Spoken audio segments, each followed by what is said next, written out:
Hello friend, मैं प्रभात रंजन आप सबों का स्वागत करता हूं आपके अपने यूट्यूब चैनल संजीवनी जीएस पे। जैसा कि कल हम लोग झारखंड सीजीएल का जो सिलेबस है उसके बारे में हम लोग चर्चा कर चुके थे। आज हम लोग उसी का क्लास स्टार्ट कर रहे हैं। कल हम लोग क्लास किए थे, कुछ सिलेबस कवर करने के बाद हम लोग ज्योग्राफी से, झारखंड का ज्योग्राफी से हम लोग फर्स्ट क्लास कर चुके थे और बहुत ही अच्छे तरीके से आपको लिखने का जरूरत नहीं पड़ा होगा, आपको डायरेक्ट समझ में आ गया होगा। तो चलिए आज हम लोग क्या करेंगे, जनजाति यानी ज्योग्राफी और आपका जनजाति जो है झारखंड का 32 जनजाति जो है इसके बारे में हम लोग साथ में लेकर के चलेंगे, दोनों को, जनजाति और ज्योग्राफी। तो इसके बारे में आज हम लोग पढ़ेंगे 32 जनजाति के बारे में। 8 आदिम जनजाति होता है, ठीक है। तो हम लोग देखेंगे इसमें 40 क्वेश्चन झारखंड से है, यानी कि 120 मार्क्स, 120 मार्क्स का क्वेश्चन यहाँ से मेरा कवर हो जाएगा। तो हम लोग चलिए झारखंड का आज देखेंगे, हम लोग झारखंड का जनजाति, ठीक है। तो टोटल जनजाति कितना है, जनजाति कितना है, तो 32 जनजाति है। कितना, 32, ठीक है। टोटल जनजाति जो संख्या है झारखंड में वो 32 है, जिसमें से हम यदि देखें तो 8 जो है आदिम जनजाति है, आदिम जनजाति है, ठीक है। और ये जो 8 आदिम जनजाति है इसका जो यदि हम परसेंटेज निकालें तो कितना होता है, 2.4।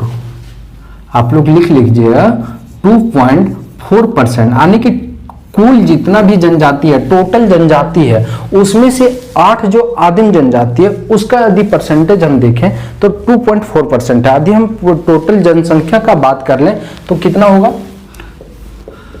2 लाख हो गया आपका, 2,92,359, ठीक है। ये आपका क्या हो गया, जनसंख्या हो गया। 8 आदिम जनजाति जो है इसका जो जनसंख्या है 2,92,359 है, जिसका परसेंटेज यदि हम देखें तो कितना है, 2.4% है। बस आप फिगर को ध्यान में रखिए, आपको सारी चीजें समझ में आ जाएगी। 32 जनजाति, 8 आदिम हो गया। यदि हम जनसंख्या देखें तो 2,92,359 ये हो गया जनसंख्या। और इसका यदि हम परसेंटेज यानी कि टोटल जनजाति का 8 आदिम जनजाति का हम परसेंटेज निकालें तो 2.4% इसका हो जाता है। अब हम 32 जो जनजाति है इसका हम जनसंख्या देखेंगे तो 2011 की जनगणना के अनुसार, 2011 की जनगणना के अनुसार, ठीक है। तो इसका जो संख्या है वो कितना होगा, तो 86,45,000, कितना, 86,45,042 है, ठीक है, 42। ये इसका कुल आबादी हो गया, यानी कि 32 जनजाति का आबादी 2011 के अनुसार इतना है, ठीक है।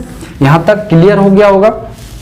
ये जो है ना, झारखंड की जनजाति को 4 भागों में विभक्त किया गया है। किस लिए, तो निर्वाह के आधार पे हम बता सकते हैं। ये जो है इतना जो 86,45,042 है, निर्वाह के आधार पे, उसका रहन सहन के आधार पे, ठीक है, जीविका के आधार पे, निर्वाह के आधार पे,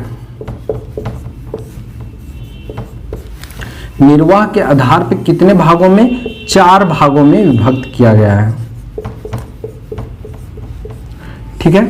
ये जो 4 भाग है तो इसी में से हम पहला देखेंगे क्या है, तो घुमंतु जनजाति। घुमंतु जनजाति ये पहला जनजाति हो गया, ठीक है। ये क्या करता है, घुमंतु जनजाति जो है ये अस्थाई बस्ती होता है इसका, ये अस्थाई बस्ती नहीं होता है, एक जगह पे रहना इसका नहीं होता है, यह अस्थाई बस्ती,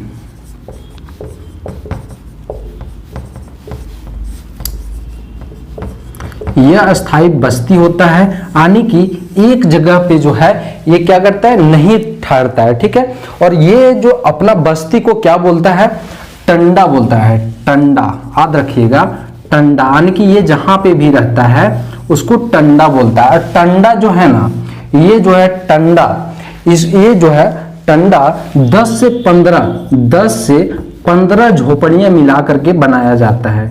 ठीक है, यानी 10 से 15 झोपड़ी एक जगह पे है तो वो टंडा कहलाएगा। झोपड़ियां, ठीक है, ये जो हो गया इतना 10 से 15 झोपड़ियां हैं तो वो टंडा कहलाया, जो क्या है, यह अस्थाई बस्ती है और ये घुमंतु जनजाति के लिए है। ठीक है, यहां तक तो आपको क्लियर हो गया होगा। ठीक है, आगे हम देखते हैं ये जो है 10-15 झोपड़ियां, ये जो है किस चीज का बना होता है, क्वेश्चन यहां से भी हो सकता है, ये किस चीज का बना होता है, तो लकड़ी का, और क्या चीज का होता है, तो घास फूस का। ठीक है, घास फूस का, यानी कि घर के ऊपर, यानी झोपड़ी जो बनता है और नीचे तो लकड़ी का खंभा उम्बा दे करके, लेकिन ऊपर में घास फूस दिया जाता है और इस तरह से झोपड़ी को तैयार किया जाता है। ठीक है, उसके बाद यदि हम देखें इसमें कौन कौन से जनजाति आते हैं, यानी कि घुमंतु जनजाति में कौन कौन से जनजाति आते हैं, तो एक दो हम लिख लेते हैं। एक हो गया बिरहोर, क्या, बिरहोर और खड़िया। ठीक है, बिरहोर और खड़िया जनजाति, खड़िया। ठीक है, ये आपका बिरहोर और खड़िया जनजाति हो गया। बहुत ही आसान है, 32 जनजाति, 8 आदिम हो गया, इतना परसेंट है, इतना जनसंख्या है। 2011 के अनुसार जो है 86,45,042 है। निर्वाह के आधार पे 4 भागों में बांटा गया है। कौन सा, पहला हो गया घुमंतु, जो यह अस्थाई है, यानी कि एक जगह पे रुकता नहीं है, इसको बोलते हैं टंडा। ये जहां पे रहता है, जो टंडा कितने झोपड़ियों से बनता है, 10 से 15 झोपड़ी है, तो वो टंडा हो गया, घास फूस की से बना होता है। और इसमें से कौन जनजाति आता है, बिरहोर और खड़िया आता है। यहां तक क्लियर हो गया होगा। इसका जो भोजन है, क्या भोजन, तो क्या होता है, फल फूल। ठीक है, फल फूल और जैसे जंगली जानवर। ठीक है, जंगली जानवर को मार करके खाता है, जंगली जानवर, ये क्या हो गया, भोजन, यानी इसी पे क्या होता है, ये भोजन के लिए आश्रित होता है। ठीक है, बिरहोर खड़िया, यानी कि ये जो घुमंतु जनजाति है भोजन के लिए किस पे आश्रित होता है, फल फूल और जंगली जानवरों पे। ठीक है, जो भी जंगल से मतलब मिलता है उसी से अपना भोजन निर्वाह करता है। उसके बाद हम देखते हैं ये पकाने के लिए जो भोजन का उपयोग करता है वो क्या करता है, तो पकाने के लिए भोजन का उपयोग करता है मिट्टी का बर्तन। आप लोग बस ध्यान रखिएगा, मिट्टी का बर्तन। ठीक है, ये पकाने के लिए यूज करता है, अपने बर्तन के रूप में मिट्टी का बर्तन यूज करता है। उसके बाद यदि हम देखें इसका जो वस्त्र होता है, क्या हम इधर बढ़ा सकते हैं, इसका जो वस्त्र होता है, क्या वस्त्र, ये क्या होता है, तो कमर से और घुटने तक, कहां से, कमर से घुटने तक पहनता है कपड़ा। वस्त्र जो होता है कमर से घुटने तक, इसको क्या बोलते हैं, इसको बोलते हैं करैया। ठीक है, करैया इसका वस्त्र हम बोल सकते हैं, यानी कि बिरहोर खड़िया का एक तरह से हम वस्त्र बोल सकते हैं, क्या है, करैया, यानी कि घुमंतु लोगों का वस्त्र जो है जनजाति का वो करैया है।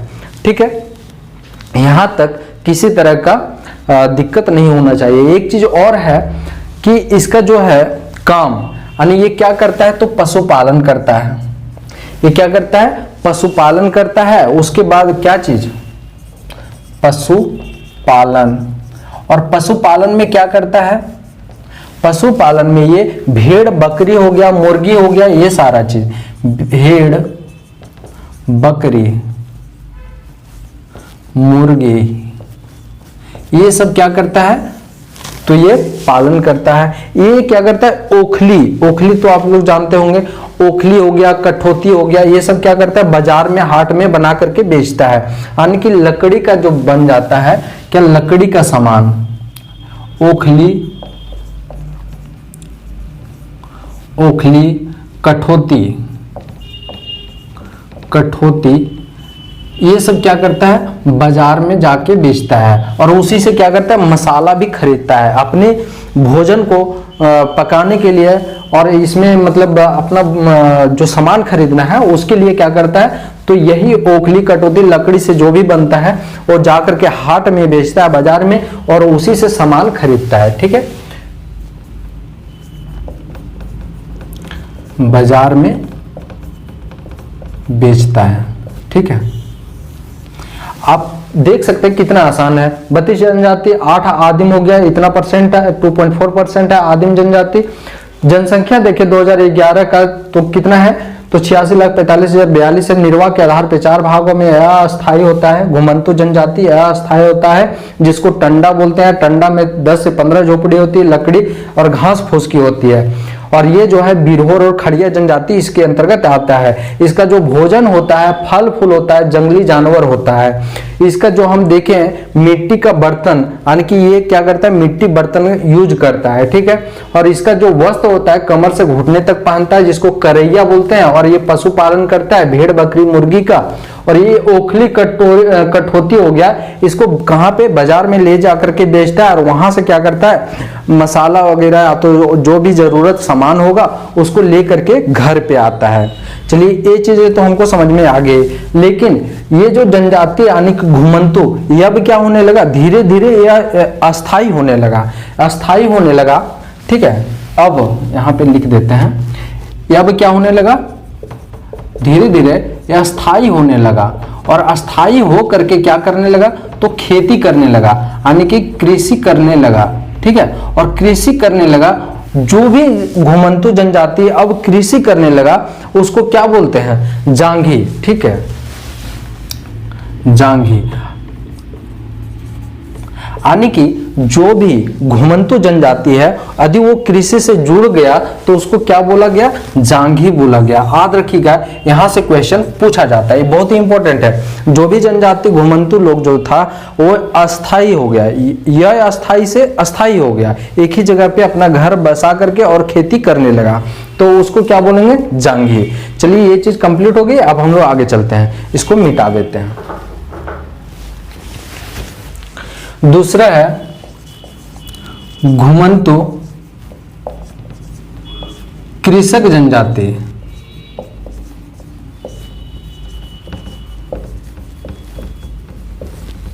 घुमंतु कृषक जनजाति ये क्या करेगा, ये घूम घूम करके अपना खेती करेगा, यानी कि जंगल को साफ करेगा और खेती करेगा। जंगल में आग लगा देगा, फिर वहां पे सारे जो है पतझड़ वगैरह वो जल जाएगा, फिर वहीं पे बाद में कृषि करेगा और फिर उस स्थान को छोड़ करके दूसरे स्थान जाएगा कृषि करने के लिए, तो उसको बोलते हैं घुमंतु कृषक जनजाति। ठीक है, इसमें क्या है, इसमें जो है जंगल को साफ करके, जंगल को साफ कर कृषि करना, ठीक है, इसका काम होता है। और इसी को क्या बोलते हैं, झूम कृषि, झूम कृषि। ठीक है, ये हो गया झूम कृषि। ठीक है, और ये झूम कृषि जनजातीय समूह में क्या बोला जाता है, तो कुरवा। याद रखिएगा, यही झूम कृषि को कुरवा बोला जाता है, कुरवा। ठीक है, यानी कि घुमंतु कृषक जनजाति जो जंगल को साफ करके खेती करता है घूम घूम करके, और इसको बोला जाता है झूम कृषि, और झूम कृषि को जनजाति में बोला जाता है कुरवा। ठीक है, अब हम लोग आगे देखते हैं कि कृषक जनजाति, तीसरा जो है कृषक जनजाति। ठीक है, कृषक जनजाति, इसमें क्या होता है, कृषक जनजाति में यानी कि खेती बाड़ी करता है एक जगह पे अस्थायी रूप से। तो अस्थायी रूप से खेती कौन कौन करता है, तो इसमें सबसे जो नामी संथाली जनजाति है वो वही सब आता है, जैसे संथाल, संथाली लोग हो गया। ठीक है, संथाल हो गया, उरांव हो गया, हो गया, मुंडा हो गया, और क्या हो गया, भूमिज हो गया। ये सारा जनजाति क्या है, तो कृषक जनजाति है, ये खेती बाड़ी पे ही मतलब आश्रित रहता है। ठीक है, कौन, संथाल हो गया, उरांव, हो, मुंडा और भूमिज, ये क्या हो गया, कृषक जनजाति के अंतर्गत आता है। एक हम लोग देखेंगे शिल्प जनजाति, जो क्या करता है, जैसे वस्तुओं को बनाना, जैसे बांस से, लोहे से, लकड़ी से तरह तरह का वस्तु बनाना और उसको बाजार में बेचना, उसी से अपना जीवन यापन करना है, तो उसको क्या बोलेंगे, शिल्प जनजाति।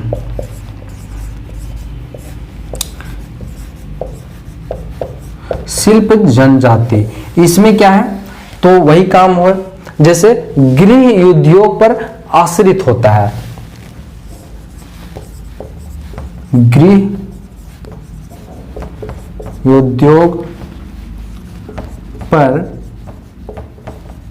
आश्रित।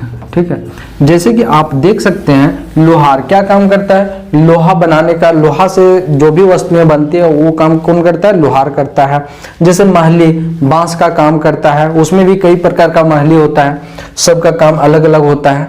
तो आप ये चारों देख लीजिए। ये जो जनजाति है इसका परिवार प्रणाली कैसा है, परिवार प्रणाली, ठीक है, परिवार प्रणाली कैसा है, तो ये पितृसत्तात्मक है, पितृसत्तात्मक। ठीक है, पितृसत्तात्मक इसका क्या है, परिवार प्रणाली, यानी कि पिता के बाद बेटा, उसका बेटा, ऐसे करके चलेगा, यानी कि मातृसत्तात्मक नहीं है। एक अपवाद है जो है हो जनजाति, किसका, अपवाद, अपवाद है हो जनजाति का। हो जनजाति में भी अब हो गया, पितृसत्तात्मक हो गया, लेकिन पहले क्या था, तो मातृसत्तात्मक। आप इसे अब छोड़ ही दीजिए क्योंकि ये पहले था, अब हो गया पितृसत्तात्मक। ठीक है, तो ये चीज आप ध्यान रखिएगा। बस आप सुन लिए ना, पहले हो जनजाति में जो है मातृसत्तात्मक था, जो अब धीरे धीरे क्या हो गया, पितृसत्तात्मक हो गया। परिवार प्रणाली, आशा करते हैं आपको सारी चीजें आसानी से समझ में आ गई होगी। मिलते हैं नेक्स्ट क्लास में, तब तक आप लोग लाइक कर दीजिए, कमेंट कर दीजिए और सब्सक्राइब कर दीजिए। यदि हो सके तो अपने फ्रेंड वगैरह को क्या कीजिए, शेयर कर दीजिए, ताकि वो भी हमारे क्लास को देख सके। और आप लोग कमेंट करके जरूर बताइएगा क्लास कैसा लगा। बहुत ही आसान भाषा में आपके लिए लाए हुए हैं, तो आप लोग देखिए और हमारे साथ जुड़े रहिए। ठीक है, हम पूरे के पूरे कोर्स को कंप्लीट करवाएंगे झारखंड। ठीक है, और जीएस का भी जो भी टॉपिक है, जैसे साइंस है, उसके बाद ये कंप्यूटर है, हम कोशिश करेंगे कि सारी चीजें लाया जाए। चलिए मिलते हैं नेक्स्ट क्लास में। बहुत बहुत धन्यवाद।